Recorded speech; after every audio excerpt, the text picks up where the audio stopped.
Welcome to 365 Brothers, the podcast. I'm your host, Robin Shine. I am delighted to bring to you brothers from across the United States and from various professions talking about their life experiences, their wisdom, and a conversation that also touches on racial profiling in the United States, how pervasive it is, what the impact is. And remember, you can follow us on Instagram at 365 Brothers. Also, follow us on Facebook at 365 Brothers, the podcast. If this is your first time listening to a 365 Brothers episode, make sure you subscribe because you do not want to miss one brother's wisdom, one brother's experience, and their perspective on life in the United States. Today, we are speaking with a gentleman who is a data scientist and an entrepreneur. He attended the HBCU Bowie down in Maryland, and he received a master's in cybersecurity from UMUC, and currently is getting his PhD in data science at North Central University, and he is all but dissertation. So it's just a few months away. Congratulations. I'll tell you who he is in a moment. But before I give you his name, I just have to tell you that he is the founder of Dapper Data, LLC. And to give you a sense of how deep and how broad his knowledge, he's also currently at NetApp, the artificial intelligence and machine learning lead for all of North America. Okay, just so you get a little sense of, got some knowledge going on over here. He also owns a restaurant in Ghana. They serve Ghanaian and Nigerian food. This brother does a lot. Today, we have the privilege of speaking with Bobby Roundtree. Welcome, Bobby. Thank you. Thank you for having me, Robin. Oh, it's a privilege. So before we get into the questions, is there anything that you'd like to share with the listeners to help them get to know you better? I think one thing I would love to share with the listeners is, one, I have two kids. I have two boys. I love them to death. I don't think I've ever missed an event, activity, whatever it is that they're involved in. Right? I love them. You know, they're like my heart, man. I love them. They're my passion. You know, they're my why. But another thing is, you know, I believe that I'm obsessed with a growth mindset mentality. That I love learning new things, taking on new challenges. You know, I just want to always be able to improve my abilities. And I believe exposure is key. You know, when kids are growing up all the time, a lot of decisions they make are based off of what they've been exposed to. It's so true. I look at my youngest son. I remember one time he came home to me and said, "Oh man, Dad, you know, this kid is so smart." Right? It was another kid of another ethnicity. He was very, very smart. You know, he's like, "Oh, this kid is so smart. He knew all these different things." And when I asked him, you know, what did he know? He said, "This kid knew about this thing in another country, you know, in Asia and all these different places and things like that." Right.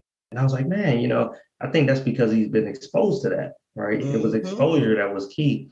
And so, you know, whatever you're exposed to, right, that's a lot of times you're going to show off that you're knowledgeable in that area because you're able to see the pink sands in Bermuda, right, you know, or something like that.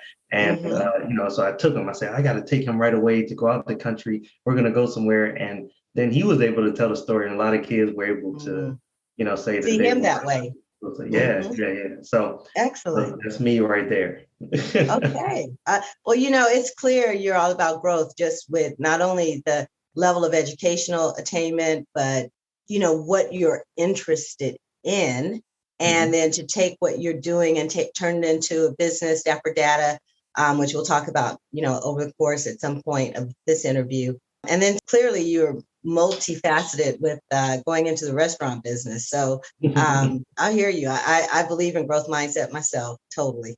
You know, I'll never forget, and I may have mentioned this once or twice, but I remember one of my favorite places to walk in California is the Bolsa Chica Preserve. And the long and short of it, there was a father walking with his son, and the son was just talking. I mean, the son's like 4, maybe, asking all these questions. And I just loved the way the dad just took his time answering each question. And it was so clear that that dad made every outing an opportunity for learning.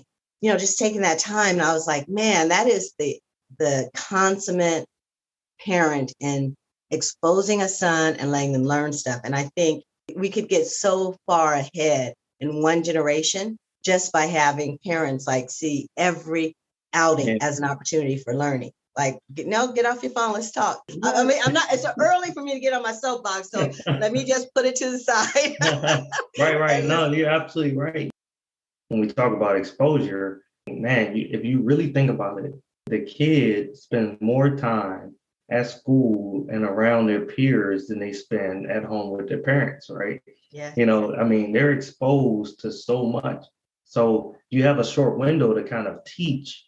But once they go to school, you got before care, you got after care, you got regular, school hours, right? They're spending 8 hours in school, so yes. exposure is key. Oh my goodness. Yeah. I just saw the possibility of like whole communities, each one exposing their kids, like giving their kids something different to talk about. Not that they're still not going to talk about what's on TikTok, but anyway. Right. Look, we're not trying to say you can compete. We're just saying you can add that in. So let's start with, what is a favorite song or movie, either now or all time? Man, if I could just choose two. Okay. Right, real quick. So I'll permit two. Right. Thank you. So one is the Phil Collins "In the Air Tonight." Right. That's a random one for me. Yeah, the drum. I hear the drum start right now.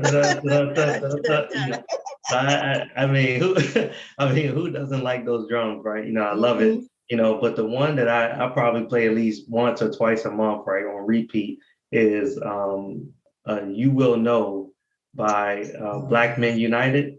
Yeah. Right. So it has, you're talking about Tevin Campbell in there, right? You got Brian McKnight, you got Gerald Levert, you got Elder Barge, you got Usher, you got Joe. All of them together and like, you will know. I can't sing, but I just had to throw it in there. No, I got you. About 2 days ago. So, that one right there is powerful to me. I've been listening to it. It came out around like 2011 or even before. It's powerful to me because you see a group of Black men. You're talking about like 20 different Black artists, right? R&B artists, right? We're not talking about hip hop. It's more like the R&B stage of things, right? Those 80s, 90s groups and even before coming together and they're in one voice, right? If you listen to the words that they're saying, it's a powerful message. And I believe, I had my son, right, listen to this the other day and he's like, who's that? He really understood it. He felt the rhythm, but he also felt the connection. He felt that, so he's been listening to it on his own. And so for the listeners who don't know, what is the message? So a lot of the message that's coming through is that Black men coming together as a group, and being able to have that one voice is very important. And they're like, there's no doubt about it, you will know. Right. And they're saying, you will know us, you will know our voice. We have a voice that like no other, and so Black men coming together, oh my goodness, we can do some damage in this world. Yeah. See, if y'all all agree that, global warming was going to end, it'd be done. Yeah. Right. That's power right there. Right. It is. What is a favorite moment from your childhood? So something that stands out, right? If I think of fun, positive moments like field day, it might even be just a Maryland thing or something. I don't know. I think they have it in the Maryland, DC, Virginia area at least.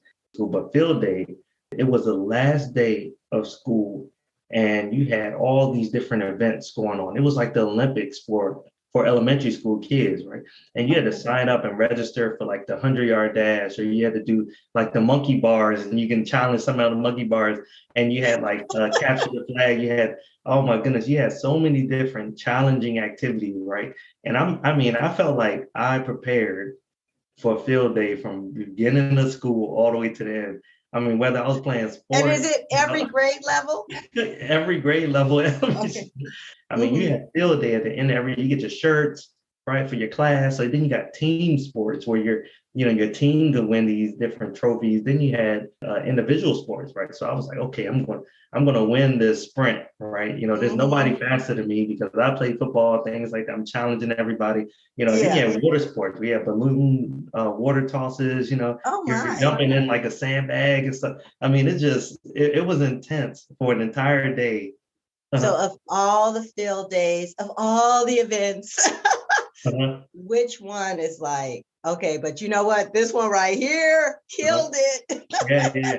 So for me, it was the race, right? The 50-yard-ish race that they had, and kids, you're all lined up, and they had these lines that were drawn right there, as if you're running track. At that time, I don't even think I understood what track was. I just knew that I was competitive, and I needed to beat somebody in racing. I wanted to be known as a person that beat this person, right? And so you get the best athletes there, and you're running against each other, and you're just like stretching, you're ready to go, and everything like that. I mean, it's a whole process, right?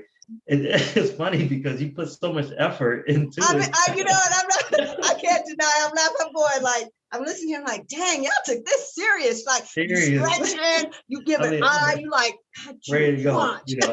I mean, I remember one time. I think it's funny how much I remember this memory. It was one time. It was fifth grade. I remember I said, "Time out. I need water," right? Because I just got other. So I needed water to get prepared for this one race that was gonna last like, I don't know, like 10 seconds or something, And I remember winning at the end. You go through and they're like, "Oh my gosh, it's fast." But it's funny because the next year nobody cares, nobody talks about it, right? You go into the summertime, meet with your friend. Nobody's ever like, "Man, Bobby is the one that won that race," And so, over dinner tables today. It was 1987. Yeah, exactly. I'm being like Al Bundy, right? Who's always talking about football back in the day or something, That's gonna be me, So that was one. And I would say the other one was like my dad. My dad, right? He's still alive now. I love him to death. And my dad is a very impactful person that has been in my life. I look back at childhood memories and he has made sure that he was in my life in every moment, right? He took me to on trains, like I would go to these free museums. He supported everywhere. I don't think he ever missed an event or basketball game or football game or award ceremony, right? He had to go right back to work. So those two things, right, were impactful to me. And that's a childhood memory I'll never forget. I just love how as kids, we are free to be so immersed in that moment and go for it. But then we can let it go too, because as we get older, we be holding on to those little accomplishments. Right. You know what I mean? Like, you don't know. I'm not talking about myself though.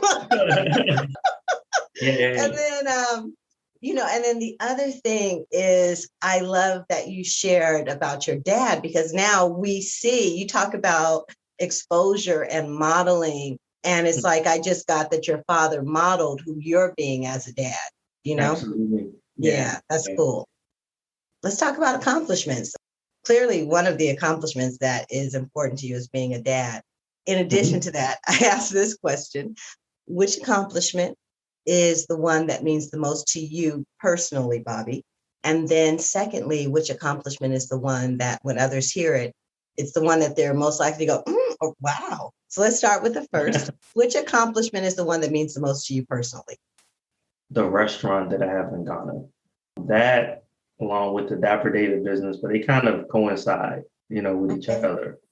And when I look at the other question of what's the one that, people are like, whoa, I think it's the PhD. I haven't finished it yet, but when they see me, that's not the thing that comes to mind. Oh, this person has the PhD or he's close to it, and things like that. So yeah, I would say those are the two or three things.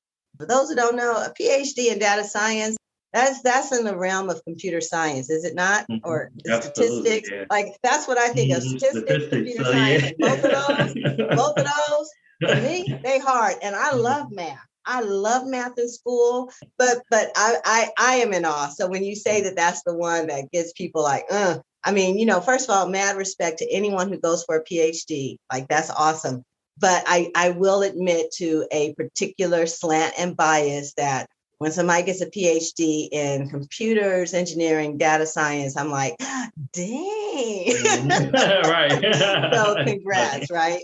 And Thank don't get mad at me if your PhD is in art. I get that that's real too. I'm just saying for me, I have a special, like, maybe it's because I didn't finish in engineering. But anyway, okay, so I got to go back though to the restaurant because I want to know, I believe that take what people say when they say it, how they say it.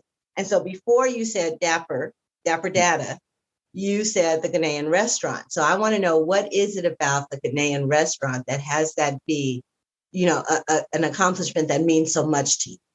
I'm good friends with Regina Page, who is AfricanAncestry.com CEO, right? Oh, wow. And so we have a good relationship. She actually came out to the restaurant with Backyard Band. If y'all like go-go, Backyard Band and all that stuff, so they came out, great experience, right?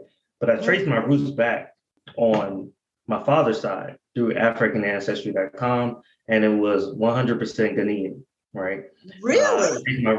Traced my roots back on my mom's side, and it was Gabon and Cameroon. So it was West Africa, all the way back, right? Trace the roots back. So definitely, if you can try to trace your roots back, I did. I wasn't 100% nothing. Yeah. I'm a mutt. But it's amazing though. I did that, right? But then my best friend, one of my best friends, right? My two of them, right? I have about 8 of them. And one of them, his name is Peter Mensah. The other one name is Paul Latui. So one native Ghanaian, and then one is native Nigerian, right? Igbo tribe. But we've been friends since college, right? We went to Bowie State University together. One is a doctor in medicine right now and pharmacy. The other one is an accountant, in finance. And we grew together, right? And we said, hey, look, we built a few businesses beforehand, and you learn, right, a long time. And I said, man, I want to give back to my roots, right? Marcus Garvey, right? He built the whole Back to Africa movement, right? That him and other people and stuff. And so that's where I wanted to invest, right? And I said, hey, look, let's invest in our roots. Let's invest back in Ghana. And so because one of the partners was directly from Ghana, then we were able to say, look, somebody can live out there, right? So he actually lives out there now, right? He lives out there, his mom, I travel about 2 or 3 times a year out there to Ghana. And, we built a restaurant. It's been going about 3 years now and stuff, so, to try to take the kids out there, to understand the roots and things like that, so, it's very important to me to trace back to my roots and have a connection, right? And then also wealth building is important to me too, right? And so when I think about wealth building, there's a theory that I heard recently where they talked about how we have these, what they call mortality projects, where we want to build a legacy, right? When we leave this earth. And we build these things like mortality projects. So we want to be able to have something that our name is attached to that lives on forever when our body is gone, right? Yes. And so, and you also want to do right by your children. You want to give opportunities, right? So many times that I see in our culture, our children do not have the opportunity to do what they want and figure it out, right? In other cultures, they do. In our culture, they're struggling and we keep repeating the cycle and things like that. And so, wealth building is key to me. That's something that I want to be able to do as well, to be able to say, look, when I leave this earth, my kids have a restaurant in Ghana and they could get the money from it and they can still continue to do what they want to do and figure it out. Right. So I really appreciate that you said that, because I don't know about you, but I know when I did my undergrad and my law degree, like I took out loans.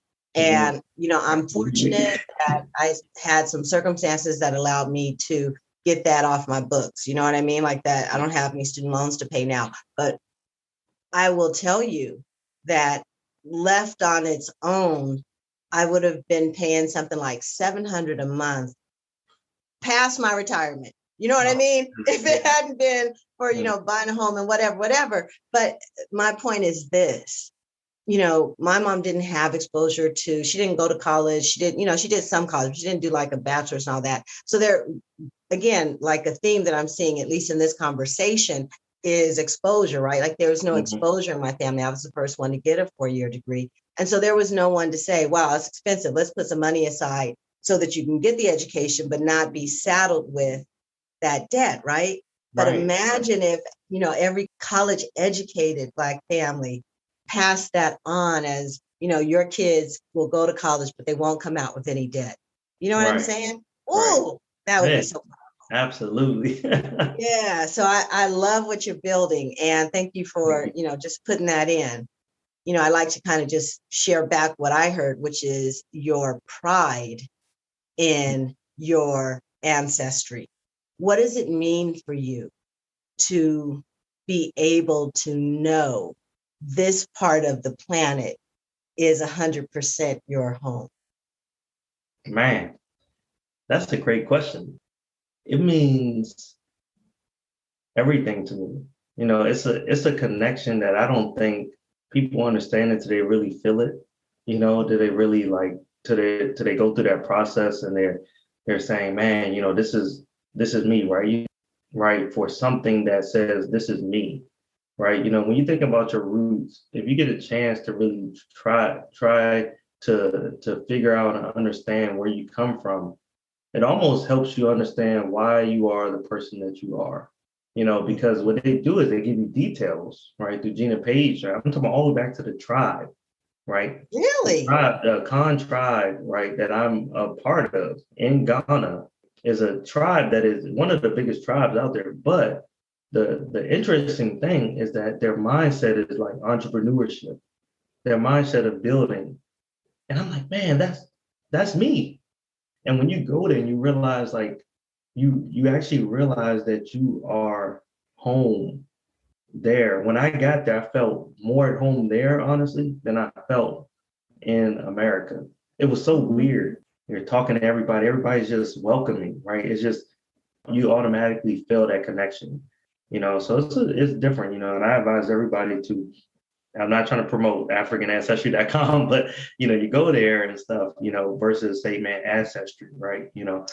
You're the first I'm hearing of African ancestry. I don't know if that's just because I live in small circles or what. I've used Ancestry.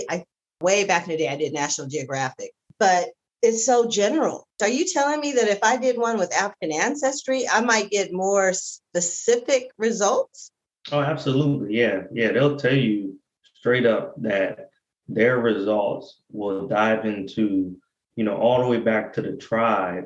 Yeah. It's a unique Right? focus on, I love your it. African roots, right? I would tell like I would tell other people, of our culture and community to be able to trace their roots back through African ancestry before I would say, we'll go to ancestry. And I did both, right? I did Yeah. both. Okay, well, let's talk about words. Mhm. What is a favorite quote, saying, metaphor, or book, and why? I'll take it back to I played football probably majority of my life. But when I was in high school, I would do this leg press machine. If anybody don't know what the leg press machine is, you're kind of laying on your back and Oh, your seat, your head, your hands are up in the air, right? If you can, I mean, yeah. not your hand, your feet are in the air. If you can Yeah. imagine, you're pushing up, a lot of weight, right, with Works your that feet. hamstring. No, Yeah. no, man, them hamstrings and quads, you come up and you gotta breathe. Don't forget to breathe because you don't breathe, you might come up dizzy and stuff. So, That was you know, one, I'm just gonna tell you, that was one of my favorite machines to make my legs look good in a short oh skirt. man, I say, hey, good, hey, man, that more power to you because that's one of Mhm. the machines I hated. And if my buddy said, hey, let's do the leg press, I might say I gotta take a water break, for So, but yeah, so when I would do the leg press, it was a quote up there and it said, when you're sleeping, somebody's working. Mm. And so that stuck with me, right? And that along with hard work beats talent when talent doesn't work hard. Okay. That's And good. it's important to understand that because I look at people that I've known for years, right, who had the talent, all the talent in the world to get to where they could get to in professional, right, in the NFL, but their work ethic and their mindset was not there, right? They would miss the workouts, they didn't do extra work, things like that. And it's in anything that you're talking about, right? Yeah. You can be talented in the gift of gab, or something like that. But you still have to work to be a comedian if you're going to try to be a comedian. You have to spend hours and hours, right? When people are not watching, when you're sleeping, somebody is working harder than you, right? And so that work ethic is so key. And I always talk about you could become a great student athlete just by doing the bare minimum, right? Going to practice, right? The teachers say do this, you do the homework, you do everything you need to do. But if you want to be great, if you want to be successful, right, then there's a different level that you do. But when you decide, okay, I'm going to spend an extra hour a day, 30 minutes a day to do that, right? You're going to outperform that person that is more talented than you eventually, hands down. Well said. Well said. Let's talk about some experiences, more experiences. What is a moment, conversation, or event that either changed the trajectory of your life or it had a significant impact on your life? When I did my first interview ever, right? I was applying for the Department of Agriculture in Washington, D.C. I wanted to do IT work because I was a computer science major in undergrad. And yeah, I never interviewed anywhere. So I don't know how to interview. I didn't know what I was going to get as a question, right? I didn't do the research, right? Nobody exposed me to what you should do to prepare for an interview. So that's the exposure thing again. I just knew, hey, I'm going to apply. Somebody told me put a resume in. All right, great. I Googled what resume. I don't even know Googling was the thing. Yeah, right. But I might have looked on AOL or something. I don't know. During the time and tried to figure out what a resume was. I put together something, and I went in, and it was for an internship. I was actually in college still at Bowie State, and I went in for the interview. And guy, I mean, he just looked intimidating, right? I'm sitting there in front of him, and he's like asking me all these questions. And I promise you, Robin, on everything, I didn't answer one question right? Like, and I knew it, and he knew it, right? He's asking me these technical questions. I'm like, look, I didn't even know that I need to know this stuff for real. I'm thinking this is an internship, right? And at the end of it, I got from him that I was not going to come back, right? That he was not going to invite me back because he said, all right, it ended short. It was supposed to be an hour, right? You get those hour interviews and it ended 30 minutes. Right. So you knew, right? Thinking, man, this guy right here is not going to give me the job. He even showed on his face. He said, all right, Bobby, thank you. I don't have any for wasting my half hour. Yeah, exactly. I don't have any more questions. I guess we'll talk later. That's how he said. And I was getting ready to leave, but I didn't. Right. And this is what I told him. Right. I don't know what came over me, Rob. I don't know what it was. But I said, look, I know that I did not know any of the questions. You know it, I know it. Right. Wow. But I promise you, if you were to hire me, I will come in early and I will leave late. Right. I was like, I will make sure that the best person that you have on your team, I will know everything that they know or more than them by the end of the month. I promise you on everything, and you could quote me on this if you decide to hire me. I said those exact words, right? And I don't know where it came from, right? It just was me saying that I think that hard work beats talent. I think that I can put in the work, the effort, determination, and show them. I left it. He said, "Oh, well, great, thank you, right? Thank you for that." And I got the job. And he told me that was the reason why I got the job, right? And still to this day, he's invited me to do presentations. He's invited me to do, work ethic, like coaching and things like that. Seriously? Yeah. To try to help people understand how important it is to put in that work. Wow. And I have a mentor too, as well. His name is Jim Finlayson. I remember going and working for a national security agency. So I worked for them at one point. That was my first job after my internship, right? My first real, Wow, your first job after internship was the NSA. Right. It was an NSA. Okay. Yep. Okay. So I'm working there and I'm trying to learn stuff, here and there, but I had this confidence, right? It wasn't arrogance. It was just like, I'm confident that I can figure it out. And so this mentor of mine, at the time, he's like, all right, I want you to learn this. So I said, okay, great. And I won't get real technical about what I had to learn, but I had to learn this one thing, right? And it was like, okay, Okay. all right, I took it, ran with it. And the next day I came in, I said, I know it. And he's like, oh, you know it? So he asked me like 1,000 questions, right? But I didn't know anything, right? That he said, right? And I'm thinking I knew it, right? And so he banged on his desk, got upset, right? And I'm like, what? Why is he mad at me? And some people run away, right, when they get upset with these things, right? But I took that and I asked him, I said, why did you get upset? He said, because when you say you know something, right, you really need to know it. And so that kind of I took that and ran with it. And he also said, do not come in asking questions if you haven't done your own research already, right? So now to this day, I mean, I'll have 100 tabs up, on the computer before I start to ask an expert about something because I want to have a conversation. Those were two things that really, really impacted me. Yeah. Wow. What I take away from both of those examples, I mean, there's a lot in there, but one of them is you kind of had an observer you watching the interview and assessing your performance and say, you didn't do this. But then taking action about that, like self-correction. Before you left that room, you course corrected, right? And taking that coaching, that was internal coaching, but you took that coaching. And then in the case with the NSA, you think you got it, you go in and he's like, but then again, you took the coaching and that happened to be external coaching. And so, just kind of keeping it thematic here, I'm hearing competitive work ethic, but also taking in the coaching, right? Because you can have all the work ethic, but if you just keep doing the same thing over again and over again and over again, but not taking in new information, coaching, tips to improve, then you just doing Groundhog's Day, without the movie ending. So let's talk about experiences.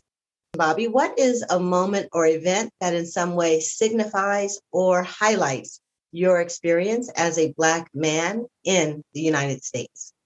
I would say going through this process of creating Dapper Data, right? What Dapper Data is, what it's about, and trying to promote myself out there into the world as a data scientist, as a Black data scientist.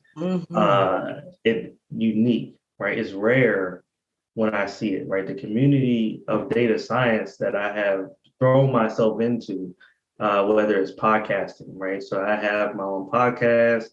And when I do my podcast, I have to do a lot of research to figure out how to find a person that is Black, right? That is in the field of data science. I can get some technology people right out there that are Black, but Black men, right, in data science, you just don't see that as much. Now, same thing with and website traffic tracking, right? That's what I do as well, right? So being able to understand those things, just in data science in general, as I mentioned, that's been something that I realized, man, that's so rare, right? So my goal has always been to try to help kids that are Black understand, Black boys, right, that are going to become men one day, help them understand that they can do more than just basketball or sports, right? They can do more than just rapping, right? I told you before, that I know people that have gone into the industry of rap or artists, right, have become artists, and they say, hey, look, this is not for me. And they became data scientists in that field, right? And same thing with sports. You have sports analytics, you have football, they're tracking data all the time, right? All the time. And they're making decisions based off of that data they're tracking. They're supporting their decisions. The data scientists heavy in that, right? And so as a Black person, a Black man that's going in and say, I love football so much. I love rapping so much. I love athletic sports, whatever it is you love so much. There's a field of data science in there as well. And you can be a data scientist. A Black man can be a data scientist in football and still enjoy the game, love it to death, and be a part of it somehow. And you don't have to beat your body up, right? And your brain up if you don't want to, right? You Mhm. have a choice. You can do exactly what you want to do and with your body and your mind, to get there. So, yeah. Yes, I love it. Now, I do have to ask you though, so that question is, a moment or event that either signifies or highlights. So, so what I'm hearing is is it the difficulty in finding other Black men who are in data science? Yeah. Yeah. 90% of the conversations I have related to data science and taking data and changing the world and trajectory and things like that, there is not with a Black man, right? It's not with a Black man. It's actually more Black women than Black men, but it's not even it's more other ethnicities, than it is of our culture, our community, and so, what I tend to find is that, I can't, it's something to be said about having a conversation with somebody where I could relate in the field of data science and they're Black, right? It's a Yes, different way that we can be able to communicate. We understand some of the problems we've gone through in our world. Some of the things we like similar things, right? You're yes, Black, you like certain things. You understand how you can communicate with each other without even saying it, right? I can just look at yeah, another person and give the nod, right? With Black man, yeah. just like, what's up, So it's a little bit different. And so being able to have that connection as a Black man in data science and also have the connection of data science, is different than I've ever. I haven't been able to experience that as much. So It's almost like there's the cultural context of data science that's possible. So if you're having a conversation, say, about what happened with George Floyd or what happens in policing, right, and you've got a background knowledge in data science, you might be able to have a conversation about how algorithms skew this way when you're looking this up, or why is there not enough data about the number of Black men who are stopped unnecessarily? What would we need? And so you can have that conversation and kind of talk about those things. But to then, if you're talking with other groups, then there may not be that same interest or passion to dig into that particular thing. yeah, absolutely, absolutely, and and that's exactly where I was going. I mean, that's a great point that you brought up. And that's exactly what I mean by the connection that I have with another Black man versus somebody else, right? Because Mm-hmm.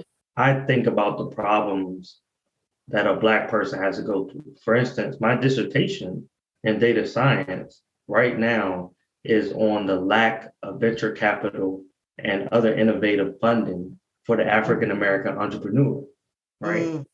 Who else would think about that, right? The majority of people don't care about that unless you're Black, right? Yeah, So, really. but that's something that I care about, and somebody else, I can have a conversation with somebody else that cares about the same thing. Now, you talk to somebody that is not Black, and they may care about something that's totally different, right? Yes. Malaria in a country that's not even like, Ghana, right? Or Yeah. something like that. And you're like, dang, man, you're still not tapping into our culture, right? Right. And It's so not helping the community that I identify with culturally. Yeah, no, I totally get it. Yeah, mhm, thank you for sharing that. Hopefully there'll be more and more. mhm. Um, Staying along the side of being African American, have you had any interactions with law enforcement? And if so, what or when? You want to name one or two? Yeah, so I would say I've had one that kind of stuck with me, right? Mm-hmm. To this day. And it's weird because this was before you started to see the George Floyd. I mean, all this stuff's been going on way before. Right now, it's being exposed. Yeah, We got social media out there. We got cameras, all that stuff. So great. exactly. We're like, hey, look, you're not getting away with stuff. So you better be on your P's and Q's. Yes. Um, but that scare, right, that I have more for like my kids and stuff too, growing up, right? I got two Black boys, that are growing up into this world and teaching them, educating them on, how to respond when you get pulled over or something. I've been pulled over several times, right? And every time I get pulled over, I'm like, oh my goodness. So I can have my license registered all prepared, but to me in my head, I'm thinking because of what I've seen and what has been done in the Yeah. world, I'm still scared. My heart beating 10 times what it is. No matter how clean I am, I'm not drinking or nothing or whatever. I'm like hands on the steering wheel. It doesn't matter. You know what I'm saying? So Yeah. I'm sitting there thinking in my head, man, how are they going to react? Are they having a good day today, bad day today? Who is this person? I had this one incident that happened either just out of college or I was like, was a senior in college. And I was coming from all the way from Baltimore, Maryland, into Upper Marlboro, Maryland. So that's about 45 minutes to an hour drive, right? To put in perspective. And it's nighttime, probably maybe around 9 p.m. Wasn't drinking, wasn't doing any speeding or anything like that. I was driving my Pontiac Grand Prix during the time, right? And I had tints on the windows, probably dark, a little darker than what you should, right? Stuff. Mm-hmm. And so I got pulled over, right? I'm thinking, man, these guys pulled me over for the tints, something going on, I don't know why they pulled me over. Pulled me over, asked me stuff about the car, it's raining, they're searching my vehicle. They're not, I'm like, is there anything, is there a reason why you're doing this, officer? And they're just not responding. They're searching, things like that. I didn't know what to do, scared because I'm very young at the time. I've never experienced this, right? My parents never said, hey, look, let me talk to you about exposing again, right? I'm sitting there with hands on the back of the car. They're frisking me, all that stuff. They go over there talking. It's pouring down, raining. I mean, I'm soaked in the rain and stuff. They're like, "Have you been drinking?" I'm like, "No, I have not been drinking." Right? Do you hold possession of any like certain weed, drugs, things like that? I'm like, "No." What are they pulling me over for? Right? Mm-hmm. And so I'm asking them that, and they said, "All right, can you go back in the car?" Right? So they had me go back in the car. Right? They sat in their car. They came back and they said this. They said, your license plate is slightly tilted to the right. That's why they put me in. The craziest mind-blowing thing I ever heard, right? Told my parents, everything. They're like, what? They're crazy, they're erratic and stuff, and I didn't know what to do. They let me go. But that made me realize, my dad, they telling me, they're like, look, you got pulled over because you were Black. It ultimately boiled down to, because they assumed, hey, there's a Black person probably in this car. It has these tints on these windows, right? They couldn't say I had alcohol or anything on my breath. I didn't have. So basically, they saw your car and made some assumptions about who might be inside, and then stopped you. And then seeing you African American, then had you stand out in the rain. Yeah. Tossed your car.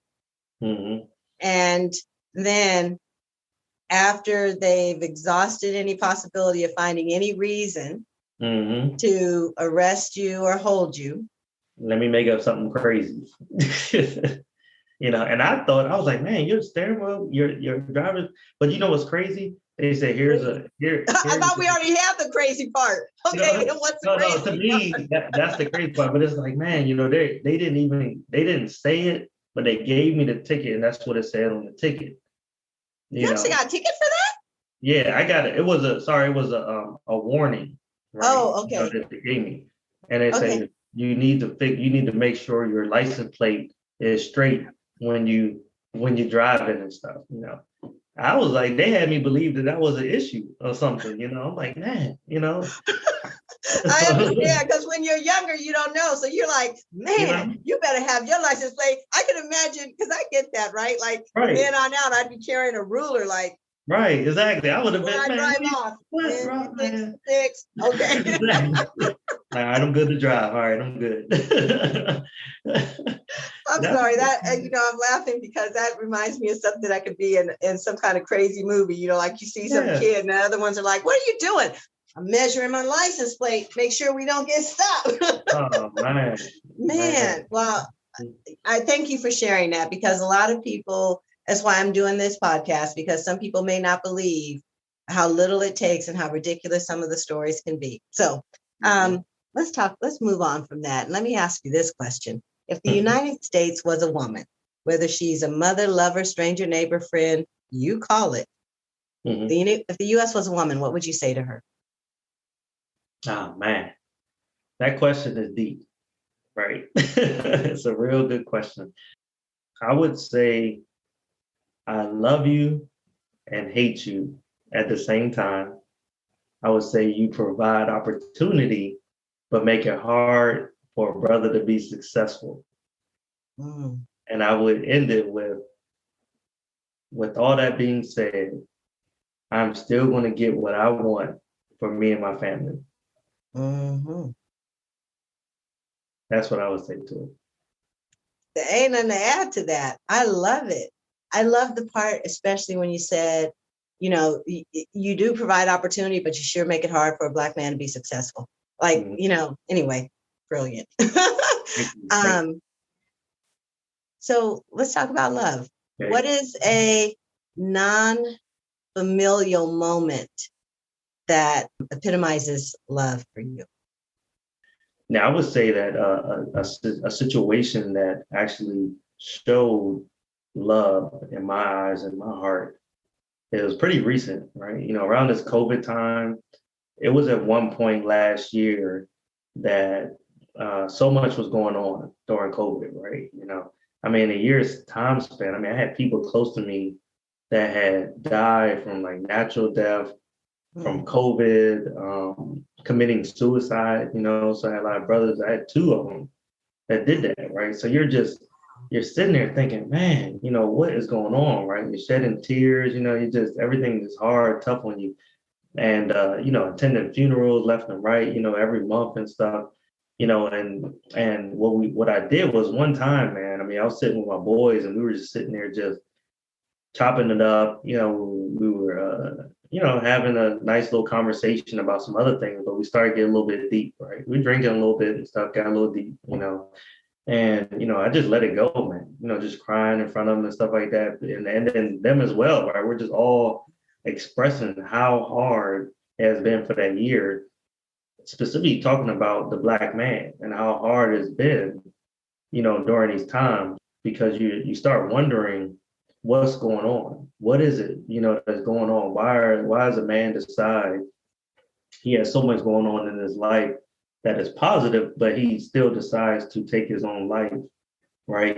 So that's something that, and we were all buddies with these two individuals that did that. Yes. Separate times, nothing dealing with each other or anything like that, you know. And so you were thinking, man, what's going on, right? And you just never know, So we talked about, when we talked for like 5 hours, man, just crying, hugging each other, man, on each other's shoulders and stuff. And we was like, you gotta just check in, right? We gotta start checking in on each other, on brothers' mental state, because you never know what's going on in their life. They could put up this front, right? You put up these things going on and stuff, and you just want to make sure that they're okay. Like, don't lie to me. You just talk to me. We don't have to be strong. We don't have to be, everybody think, oh man, we're the brothers. We got Black men always has to be so strong, right? You know what I'm saying? And they think that, crying and all that stuff is a weakness, but it's not.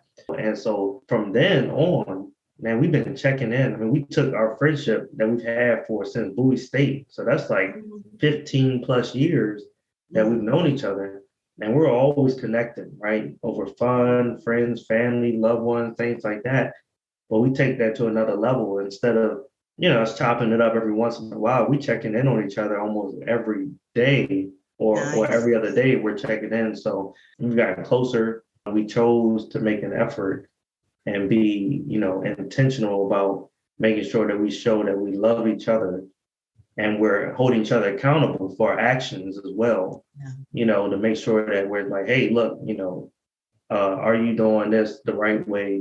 How can you improve whatever it is? How can we all build together? All that stuff is just love to me, so. Yeah. Oh, no, I love that example for so many reasons. One gentleman I interviewed back in season 1, Dr. Ford, I named his episode Thrive Through Tribes. He's a counseling psychology professor. And there are just so many examples of exactly what you're talking about. So much of what he shared was about having a tribe of other Black men that carried him through college, that he has in his life as a professional, and how important that was, right? And so, and I hear you saying, like, you guys basically took what was already a tribe and then just created a communication habit to, check on each other. Yeah, powerful. I'm not going to say a lot about it, but I will say just this morning, I was talking to my BFF and we had started talking about the pressure that's on men in particular, and also very specifically Black men, to be all that. Like, and what we were just talking about was how everybody knows about being the superwoman, right? And we often hear people talk about how Black women are the superwomen. They do this and they do that, and they're always doing, you can, all that, and the stress of it, right? Like there's the glorification of it, and then there's the pressure of it. But that we don't really talk a lot about that for Black men, the pressure to be all those things, the provider, the good dad, the this and the that, and the unique pressures that it is as a Black man when there's this expectation that it's not just about you, but you're an example of the race, so to speak. Right. You know what I mean? So yeah. Yeah. So thank you. I thank you so much for sharing that with us, and may someone be inspired to reach out to people that they're talking to in a more committed way, and make that difference. Which brings me to people who make a difference. If you could spend 5 hours with one brother, one Black man, living or dead, who would it be, and what would you do, or what would you talk about? So, but if I could spend 5 hours with an individual, okay, I don't have to know this person. You don't have to know him. No, it's literally any Black man, living or dead. In DC, I see so many homeless Black men, right? You know, and I'm like, man, they have been through so much, and they put themselves in certain situations. But as a guy specifically, and so I give back, right, to the homeless, a lot. Or if I'm like, man, if I'm going out, if I'm sitting there, like I'm going to a restaurant or something like that, and I saw somebody there, right, I may say, look, let me just go to 7-Eleven and buy a whole bunch of stuff real quick and try to eat. And so there was a guy, man, name is Jeff, right? Okay. This guy I met, right, he was a war vet. And I mean, I only got maybe about 10 minutes to talk to them. And when I give, I talk, right, too. Get to know them and things like that, and what they've been through and stuff, and exposure. And I get this from my dad, because my dad had been through stuff. He's definitely open about it and stuff, man. He's been through drug problems and stuff in the past, and went through like a halfway house and all that stuff. And I remember he would take me out to DC all the time. And he would always say, hey, I'm going to introduce you to somebody. And he would know so many people that were homeless in the DC area, right? Because he once was there at that point. And so he would say, hey, come here, Jack. You know what I'm saying? Or come here, such and such. And they'd be like, what's up, Bobby, man? He's Bobby, a senior, and I'm a junior. So he's like, what's up, Bobby? Man, you doing great, man. You doing everything. He'd talk to him, give him something, things like that, he would always do that because he wanted me to know that where he came from, the struggle that he'd been through, and where he doesn't want me to put myself in that position. The exposure again, right? Exposing me to some of that stuff. So I met a guy named Jeff. Right, man, this guy, a brilliant man. He was a mathematician. At one point, the dude could spit numbers. Like, it was so crazy, right? And I only talked to him for 15 minutes.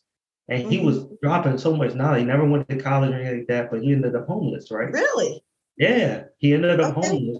He was on the street, man. He said he came across he made some decisions in his life that kind of changed his whole life around. He's still trying to get out from where he's at now, and things like that.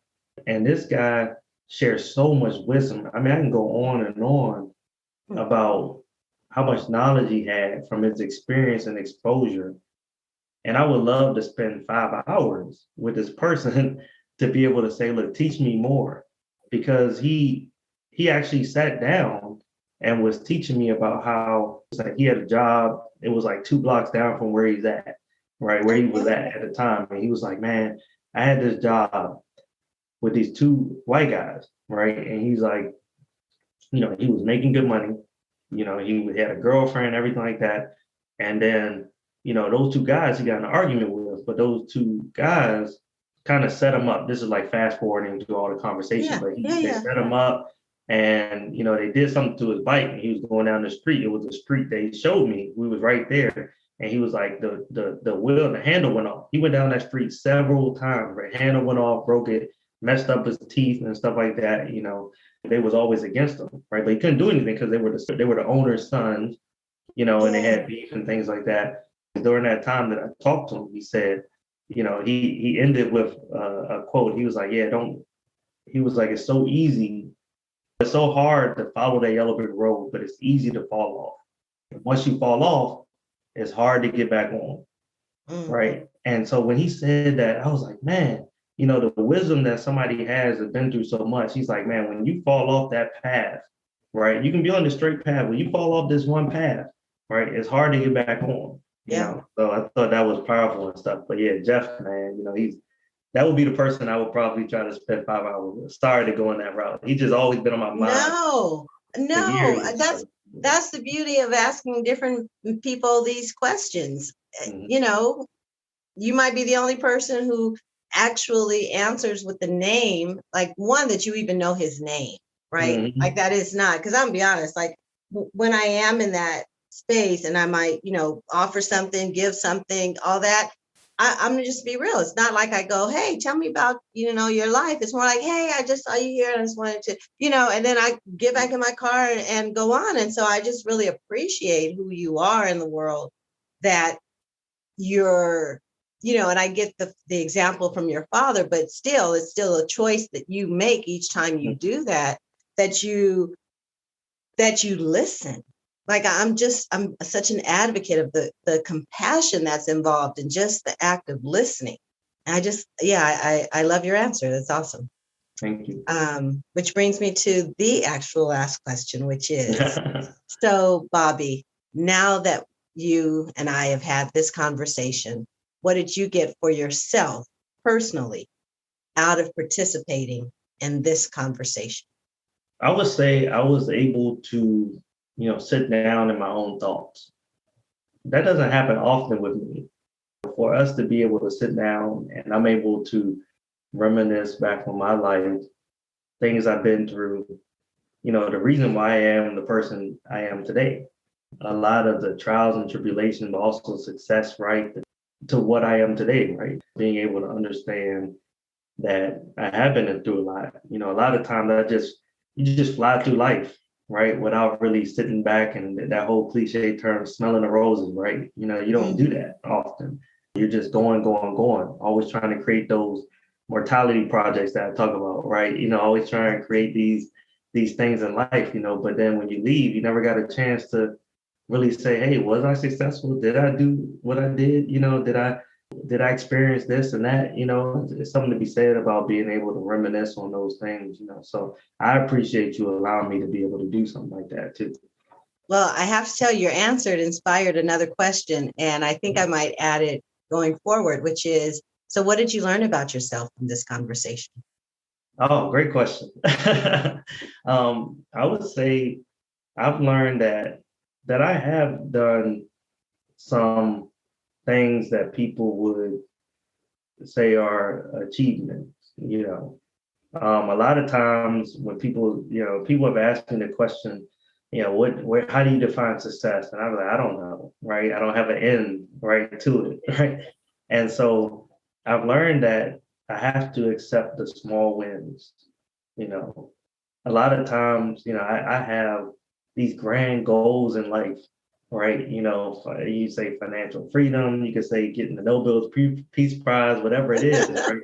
But Right. what about the small wins, right, to get there? I never really allowed myself to say, hey, good job, Bobby. You've actually done Mm, okay. You've been through this and you've done okay. You made some okay choices, you made some bad choices, you made some great choices and stuff, But all the things that you've gone through, good and bad, attribute to, who you are today, which is a decent brother, a decent brother. yeah. Yeah. Yes. Yes. Bobby, you are a decent brother. Thank you, thank you, thank you. You decent with your PhD and your restaurant in Ghana. You decent. Thank you. Thank you. Well, I'm always left with an impression of each brother. And, you are undeniable because, you just will not be denied. I think about the interview for the internship, and you were like, no, this is not going to be denied me. Here, what do you need to hear? What do I need to say? Let's do that. And just the way that you own your ancestry. You are undeniably Ghanaian. It's like undeniable is the energy that you are. So thank you for being the energy of that. Thank you. Thank you. I appreciate that. Thank you for listening to 365 Brothers. I certainly hope you enjoyed the episode. I encourage you to subscribe. Please leave a review. I want to know what you think. Also, if you know someone who would be a fantastic guest for 365 Brothers, please direct them to our website, 365brothers.com. You'll also find all the episodes there, 365brothers.com. And your support is welcome. And remember, to listen is to love.